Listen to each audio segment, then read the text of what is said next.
Sir recent గా Jaganmohan Reddy birthday వేడుకల్లో మాజీ మంత్రి రోజా పాల్గొంది సార్. పాల్గొని ఒక స్టేట్మెంట్ అయితే ఇచ్చారు ఆమె.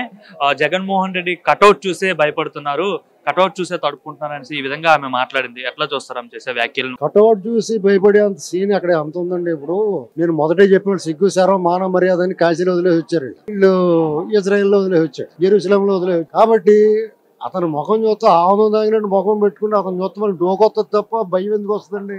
ఇప్పుడు చెప్పేదానికి ఒక అర్థం పడుతూ ఉండాలి కదా. ఆ రోజులు పోయినాయి అంటే ఇక్కడ ఒక్కొక్కసారి మంచితనం కూడా వాళ్ళకి వేరేగా అనిపిస్తూ ఉంటుంది. తెలుగుదేశం ప్రభుత్వం, కూటమి ప్రభుత్వం వచ్చిన తర్వాత వాళ్ళకి ఎలా ఉందో తెలియదు, కానీ మేమేమనుకుంటున్నాం అంటే వాళ్ళకి ఒక సమయం ఇచ్చారు. వీళ్ళు పెద్ద మనుషులు, చంద్రబాబు నాయుడు గారు పెద్ద మనిషి, స్టేట్స్మెన్, లోకేష్ గారు ఆయుధాలు నూరుతున్నాడు అనుకుంటున్నాను నేను. పవన్ కళ్యాణ్ గారు కూడా ప్రస్తుతానికి అయితే సాధు జంతువులో కనిపిస్తున్నాడు. పండగ వెళ్ళిన తర్వాత నుంచి వీళ్ళు దుకాణం పెడతారు అనుకుంటున్నాను. ఎందుకంటే 6 నెలలు ఇవన్నీ సర్దుకోవడం సరిపోయింది. వీళ్ళంతా పెంట చేసిపోయాడు, మొత్తం సర్వనాశనం, అత్యాచారం చేసాడు, రాష్ట్రాన్ని చేసిపోయాడు కదా.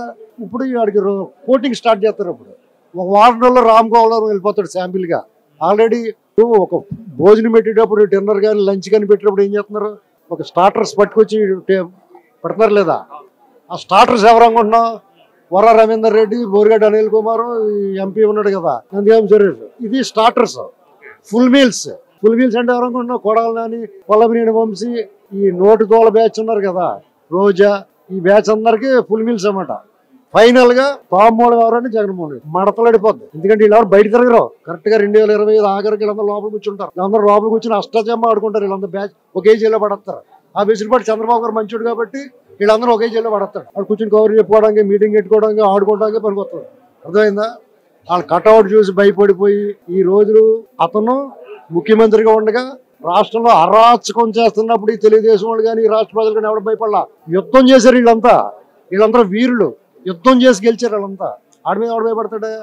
వాళ్ళు పిచ్చెక్కి బొరబాడైపోయి అలా మాట్లాడుతున్నాడు. ఇంకెప్పుడు ఆ మాట నా దగ్గర అంటున్నావు, కానీ ఆ కటౌట్లు అలాంటి సీన్, అంత సీన్ లేదు అతను. అంటున్నారు సార్. ఇంత ముందు విడుదల రజనీ, మాజీ మంత్రి రజనీ కూడా అన్నారు, ప్రస్తుతం వాళ్ళ టైం నడుస్తుంది, మా టైం వస్తుంది, మా టైం వస్తే ఎవరిని వదిలిపెట్టమన్నది. నిన్న రోజా కూడా, ఆమె కూడా అట్లానే అన్నారు. వాళ్ళకి తెలియని టైం విషయం ఏంటంటే వాళ్ళ టైం అంతా వాళ్ళు వాడేసుకున్నారు. ఇంకో 10-15 ఏళ్ళ దాకా టైం రాదు. మీకు వచ్చే ఎన్నికలకి వైసీపీ పార్టీ కానీ, జగన్మోహన్ రెడ్డి గారు రాజకీయ ముఖ చిత్రం మీద ఉండరాళ్ళు. ఎందుకంటే వాళ్ళు స్వయంకృతం. వాళ్ళు గొయ్యి తీసి కప్పెట్టేసుకున్నారు. వాళ్ళు గొయ్యి వాళ్ళు తవ్వుకుని వాళ్ళే దూకేసి వాళ్ళే మట్టి కప్పెట్టేసుకున్నారు. వీళ్ళు ఎవరో చేయలేదు. అదంతా కూడా అతను స్వయంకృతమే. ఎట్టి పరిస్థితుల్లో వాళ్ళు మళ్ళీ కనిపించే పరిస్థితి ఉండదు. వీళ్ళు ధైర్యం ఉండాలి అంతే. కొంచెం ఈ టీడీపీ వాళ్ళు అలాగే కొంచెం భయం. ఏమంటే ఏమనుకుంటారు, ప్రజలకు జడుతారు వీళ్ళు. జగన్కి జడవరు వీళ్ళు, ప్రజలకు జడుతారు.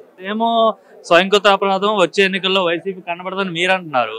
సో టైం బాగుండి జమిలు వచ్చినా, లేకుంటే జనరల్ ఎలక్షన్ వచ్చినా మేమే అధికారంలోకి వస్తాం, మా పార్టీనే గెలుస్తుంది, చంద్రబాబు నాయుడు పని అయిపోయిందని చెప్పేసి అయితే జగన్మోహన్ రెడ్డి అంటున్నాడు కదా. జమిలి అవుతుందండి.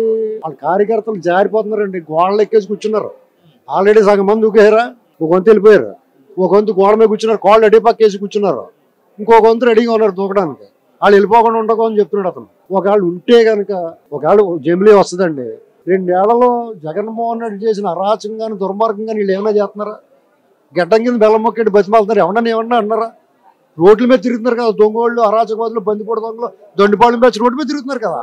వాళ్ళు ఏమంటలేదు కదా. వీళ్ళు ఇంత అరాచకం ఏం కనపడుతుంది? వీళ్ళ మీద వ్యతిరేకత ఎందుకు వస్తుంది? ఆడైతే వచ్చిన వెంటనే కూలగట్టడం మొదలెట్టాడు.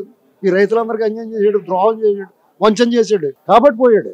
వీళ్ళు అలాంటి పనులు చేయరు కదా, ఏదో డెవలప్ చేస్తారు ఎంత. చంద్రబాబు నాయుడు గారు స్వర్ణాంధ్ర విజన్ 2047 అన్నారు సార్. దానికి సంబంధించి జగన్మోహన్ రెడ్డి మాట్లాడుతూ 6 నెలల క్రితం ఇచ్చిన హామీలకే దిక్కులేదు, ఎప్పుడో 2047లో ఈయన ఏం చేస్తాడు, ఇది ఒక 420 హామీ అని చెప్పేసి అయితే జగన్ అంటున్నాడు. అప్పుడు ఏమన్నా తెలుసా? వీళ్ళు మేము అలా చేస్తున్నాం, ఇలా చేస్తున్నాం. అయితే ఏంటి అనాలి. అంతే సమాధానం. అయితే ఏంటి చెప్పండి. అవును ఏంటి అలా చెప్పగా వాళ్ళు నోరు లెగుతుంది. లేకపోతే అమరావతి మీద వాగుతున్నారు 2-3 వచ్చి. అవునరా అయితే ఏంటి అనాలి. లేకపోతే రాష్ట్రాల మధ్యన ఉంది, ఇదంతా గ్రోత్ ఇంజిన్, డెవలప్మెంట్, ఇది చెప్పకూడదు. అవును అయితే ఏంటో చెప్పు, నెక్స్ట్ ఏంటి చెప్పు. ఇలాగ వెళ్తేనే వాళ్ళు నోరు మోస్తాం. వాళ్ళు నువ్వు సమాధానం చెప్తుంటే ప్రశ్నలు వేస్తాడా? నువ్వు సమాధానం చెప్పకూడదు. ఆ రోజులు గడిచిపోలేదు. 14 నుంచి 19 వరకు సమాధానం చెప్పే రోజులు, గోడనేసి తొక్కి రోజులు. అప్పుడే చెప్పిన మాట వింటారు.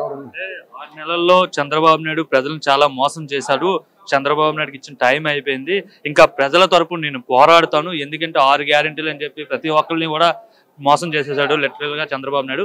సో సంక్రాంతి తర్వాత నేను రోడ్డు మీదకి వచ్చి ప్రజల తరపున ఉద్యమిస్తాను, పోరాడుతాను అనేసి అయితే ఆయన చెప్తున్నాడు. ఎవరు ప్రజల తరపున? రాష్ట్ర ప్రజల తరపున. ఏ రాష్ట్రం? ఆంధ్రప్రదేశ్. బెంగళూరులో కదా ఉంటాడు. ఆ రాష్ట్రం తరపున పోరాడు. మనం ఇక్కడే ఉన్నాడు. ఇక్కడ దుకాణం సత్తుకుని వెళ్ళిపోయాడు కదా, వాళ్ళని ఒలుచుకుని వెళ్ళిపోయాడు కదా. ఏమన్నాడు, అతను బెంగళూరు అలహంలో ఉన్నాడు. ఆ రాష్ట్రం తరఫున పోరాడు మోకాలు చెప్పులు కూడా తీసేస్తారు అక్కడ అయ్యానో మాట్లాడితే. ఇక్కడ మనం కూడా ఊరుకుంటున్నాం.